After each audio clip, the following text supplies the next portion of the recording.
तर ही मुंबई एअरपोर्टवरची ही दृश्य आपण या ठिकाणी पाहत आहोत आणि आता मुंबई एअरपोर्टवर टीम इंडिया दाखल झालेली आहे।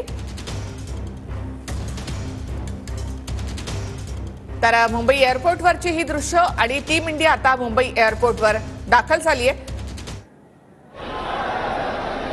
तर ही फक्त मरीन ड्राईव्हची दृश्य नाहीये, तर संपूर्ण मुंबईमध्येच आज आपल्याला हा उत्साह पाहायला मिळतोय। तसंच इथून जी रॅली निघेल किंवा हा क्रिकेट प्रेमींचा उत्साह पाहण्यासाठी देखील अनेक जण आज टीव्ही समोर बसलेले आहेत। जसा बार्बाडोस मधला सामना प्रत्यक्ष तिथे जाऊन पाहता आला नसला तरी प्रत्येक क्रिकेट प्रेमी हा मनानं बार्बाडोस मध्ये होता। तशीच काहीशी दृश्य या ठिकाणी आपल्याला पाहायला मिळतात। इथल्या कित्येक जणांना वानखेडे स्टेडियमवर जाता आलं नसेल, कारण स्टेडियम पूर्णतः खचून भरलेला आहे। मात्र बाहेर असताना सुद्धा तोच उत्साह पाहायला मिळतोय।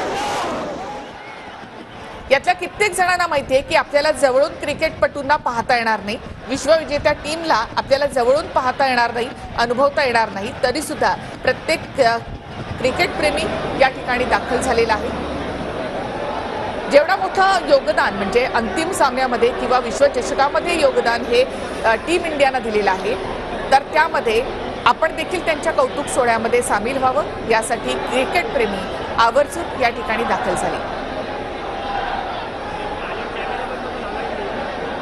क्रिकेटवर, क्रिकेटपटूंवर वेडासारखं प्रेम करणारे क्रिकेट प्रेमी आपण या ठिकाणी पाहिले। काही वेळापूर्वी क्रिकेट प्रेमींच्या प्रतिक्रिया आपण या ठिकाणी पाहिलेल्या आहेत। त्यातल्या प्रत्येकाला माहिती आहे की आपल्याला जवळून काही क्रिकेटपटूंना पाहता येणार नाही, मात्र तरी सुद्धा प्रत्येक जण या ठिकाणी आले।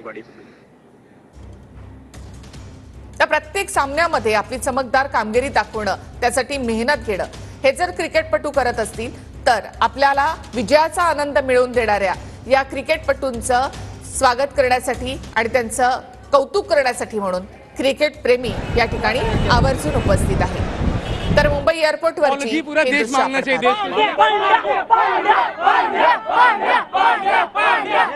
रोहित रोहित ऐसी दीवानगी है यहाँ पर। रोहित शर्मा का सबसे ज्यादा इंतजार